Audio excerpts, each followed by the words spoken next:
You're spending more at big box retailers, but are you getting more results?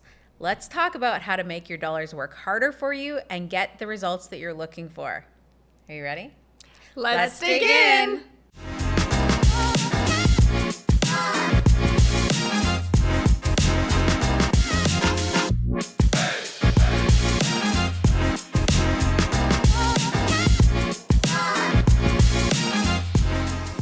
So we know big box retailers in this space play a critical role for many building material brands. But seeing success here is about more than just shelf space, which is why a lot of retail media or a lot of retailers are creating their own media platforms and not only kind of establishing these, but evolving and creating new iterations, new innovations, new opportunities for these brands to get out there and get the sales that they're looking for. But even with these opportunities, around 70% of marketers are still not seeing that connection between big ad spend and in-store sales. And, one of the big reasons there is that they're missing that integrated strategy. So big investments do not necessarily mean big returns. And so without that integrated strategy, they're kind of hitting that performance ceiling. So these brands are risking getting lost in the crowd with other brands that are on the same platforms and doing the exact same things, and therefore not seeing the results that they want to. So we saw an opportunity to come and to kind of talk about this and what more can be done to help brands stand out in the retail space. So with that, I'm so excited to introduce two of our experts today who are going to help dig into this conversation. So first is Terri, our Director of Media Strategy. So Terri is brilliant at making every retail dollar work harder across platforms. And Kamila, our VP of Strategy, who works with brands to bring all of the efforts that they're doing together to really create that single growth engine. So thank you both for joining me today. Thanks for having us. Thanks for having us, Jen. Okay, so let's start here. When we talk about retail media, what are we really talking about there? Maybe Terri, you can break that down for us. Absolutely, Jen. The retail media space is actually a lot bigger than I think people realize. Even when you look at the different retailers and networks that are out there, you have the Home Depot with Orange Apron Media, you have Lowe's with Lowe's Media Network, you have Walmart with their Walmart Connects, plus other retailers like Menards, Canadian Tire, Rona, all with their own offering. And then within each of these, there's so many different opportunities. There are on-site ad placements. Those are things like sponsored product ads and banner ads directly on the retailer websites.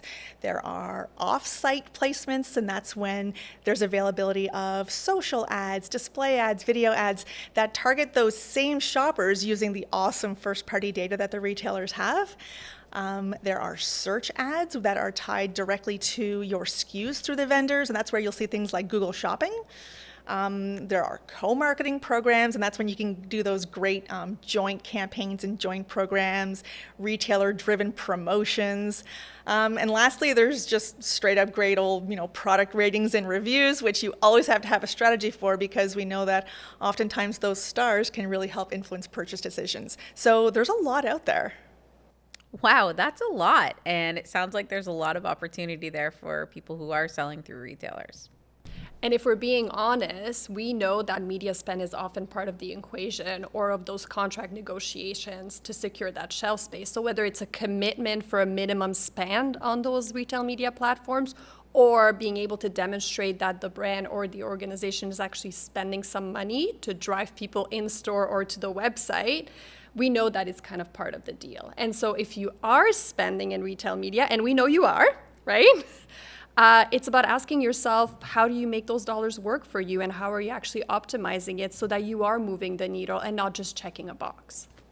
Yeah, that's exactly it. And that's what we're digging into today. And that's what is such an important topic to talk about. So when it comes to seeing success in this space, what is getting in brands' way? What are the pain points or challenges that they're experiencing when it comes to working with retail media? Yeah, Jen, I'll jump in. I'll say that one thing that we hear pretty consistently from companies is that they have this huge investment with retailers, but like you mentioned earlier, they're not necessarily able to connect that to actual impact. And that's obviously creating some pain points, because not only are there all of these platforms that they're juggling and all their strengths and quirks and nuances, there's also gaps in the data, lack of visibility due to gaps in attribution, and sometimes just limited visibility into the campaign metrics.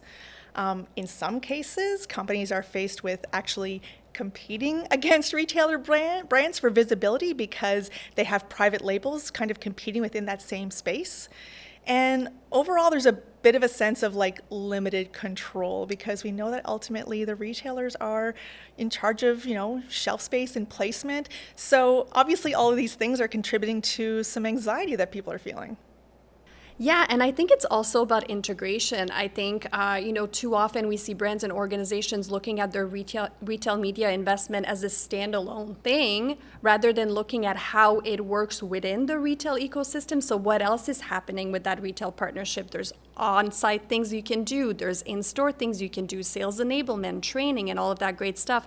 But also looking at that investment as part of your entire marketing ecosystem. What else are you doing in order to drive against your goals, and how does that retail media investment fit into your entire marketing plan?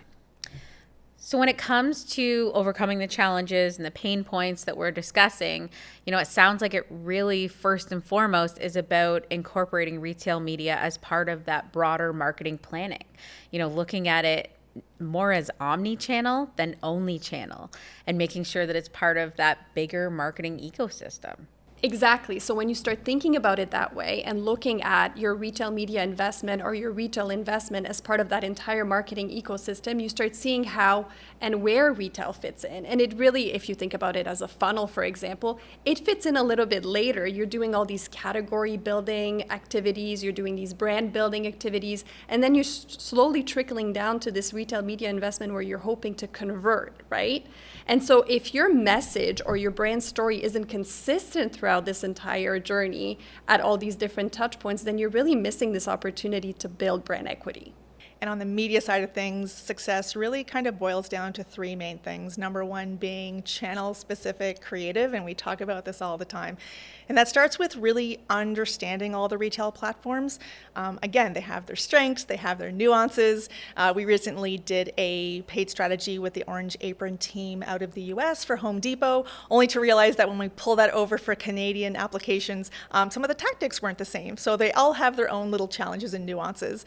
And the other thing about understanding all the retail platforms is knowing the audience of those retail channels, because if you have a product that is, for example, applicable to a wide variety of individuals, the way that you promote that product on a retail site that is primarily trafficked by professional contractors, you're going to speak about that product in a certain way, versus a different channel like perhaps Walmart, where the audience is maybe a bit more DIY or homeowner. You're going to say something a little bit different about the product to appeal to that audience. So you really have to understand the platforms, understand the audiences, so that you can tailor creative to that audience.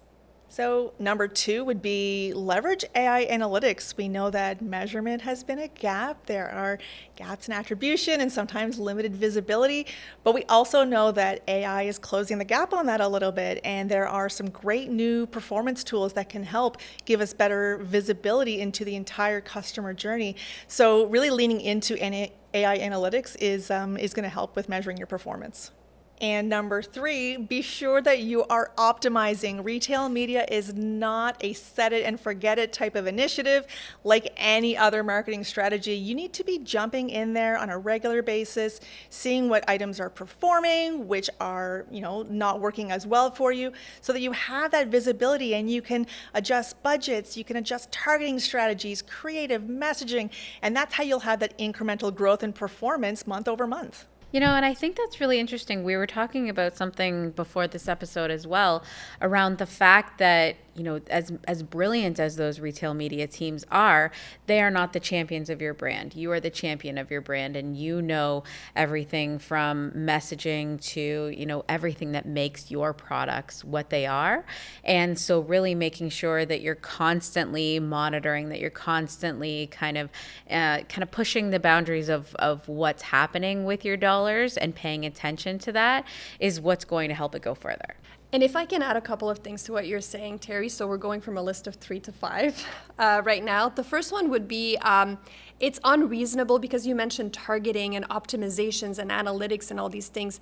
And it's unreasonable of us as brands, organizations, or agency partners to think that the retailer team, who is an expert in their retail programs, in their platforms, in their media environment, in their locations, and all of that great stuff, and their audiences with that first-party data that they have, that they are also an expert in every single brand that is on the shelf at the retailer location. And so that's really when we start thinking about how do we collaborate? How do we bring our knowledge of our business strategy, our marketing strategy, and our brands and our products, and they bring in their understanding of their platforms, and how do we collaborate and co-create something really cool? And the second piece I wanted to add is, too often we see brands and organizations looking at their retail partnerships as a very short-term thing in the scope of one campaign or one single investment over a few weeks or a couple of months. But really where we see the magic happen is when they think of it as more of a long-term partnership, where you're investing in understanding all of the different opportunities a retailer has and how you can co-create new things. We've seen this with some of our clients where we went in and we said, we have this crazy idea. You've never done this before, but could we? And that's where, because we've built that trust and we've built that relationship, we were able to do something that hasn't been done before at our retail location. Which is interesting too, because we're seeing a lot more creativity coming out of these retailers, Lowe's and their new creator network, really trying to expand what they're able to provide partners and really strengthen the opportunities with those investments. Okay, so bringing it back to what works for brands in this space, and knowing that we work with a lot of building material brands who are in the retail area and have these partnerships, I'd love to hear some examples of brands who've done it well and who have kind of used this omni-channel approach that we're talking about. Well, Jen, one example of this is when we recently took over one of our clients' Orange Apron media investment. Actually, Terri and her team did that. And so it's a great example of how we can expect the retailer to know everything there is about their platforms and their audiences and things like that, but really being able to tie it into that brand's marketing strategy and business strategy was really helpful. So the team started with looking at the plan and seeing if the strategy aligned with the goals that we had for the year and for that quarter.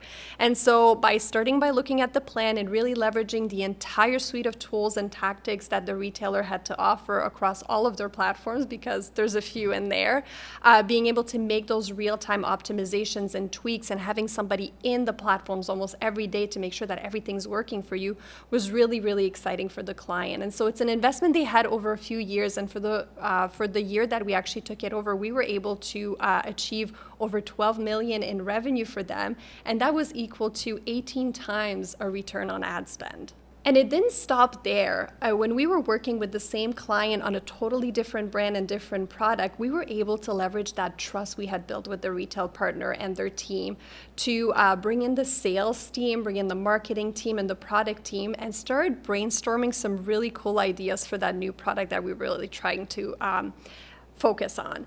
And so as a result of that relationship that we were able to build and that trust we were able to build, we were able to come up with some very guerrilla on-shelf activations that typically we might not have been able to do because the retailer might have been a little bit like, I don't know about this. But because we had that trust with them and they knew that we were really committed to that business, we were able to find new investments and new opportunities for other brands and products for that client. And I also have a great example. One of our paint brand clients came to us with a challenge to stand out in the paint aisle at Walmart, which is a very ambitious place to want to succeed. So the partnership that we created with Walmart Connects was really, really great because through that partnership, we were able to glean such amazing audience insights because they know their customers so well. And that helped us to deliver a creative and a messaging strategy that really leaned into who that Walmart customer is. They're looking for convenience and ease of use, and we delivered some great creative for them. And the campaign also positioned Walmart as the place to go for your like paint destinations and your paint needs. As a campaign, it delivered great results, 645 million impressions, 1.5 million new website users to their site, and all the benchmarks that were set for performance KPIs like cost per thousands and cost per clicks and such were all significantly surpassed. So client was really happy. I love these two examples because not only are they, strong and fun to talk about, but they also really, focus on two really great strengths that we get out of these partnerships, right? Not only sales, but also the brand equity building opportunities and being able to tap into these platforms and these media relationships to learn more and build more for our brands and future success. Okay, so on that note, what is your words of wisdom or parting advice for brands looking to get more from their investments? Well, I think first and foremost, don't look at your retail media partnership or your retail partnership in silo. Really consider how it plays into your entire marketing ecosystem and everything else that you're doing from a marketing and communication standpoint, so that you're leveraging and optimizing that opportunity. I also think it's about looking at it as a long-term opportunity and long-term partnership, not just a quick campaign, short-term value. And I really, really believe that it's about bringing all the people to the table. So it's about bringing the retailer and their team to the table, your agency partner if you have one. Bring in your sales team, bring in your product team, bring in everybody so that you can have those conversations and those discussions. And we know that's where the magic happens. And I will add a couple of things. Number one would be to leverage full funnel for your retail strategy in the same way that we know that kind of like display brand building actually supports better conversion rates down the funnel for paid search. A retail and sales-driven strategy will only be better if people are familiar with your brand and your product. And then secondly, I'll build on something that you said about bringing everybody to the table. I really believe that, retail partnerships are not something that you kind of have to manage alone. We know that they can be complex, and we work with clients in a variety of different capacities. There's clients that you know of where we manage the partnership in full. We work directly with the retailer, manage the campaigns, and we act as, the complete support system for that team. And then there's other clients where we play a role of a bit more of a strategic advisor, where they manage the retail relationship, but we jump in on a monthly basis. We see how things are going. We provide strategic insights. We make recommendations on little adjustments, and then they ultimately have those conversations with the retailer. So you're not alone, and you have an agency partner that can play different roles in supporting you in this. I love that. Great advice. Thank you guys, and thanks for joining me today. And thanks everyone for listening.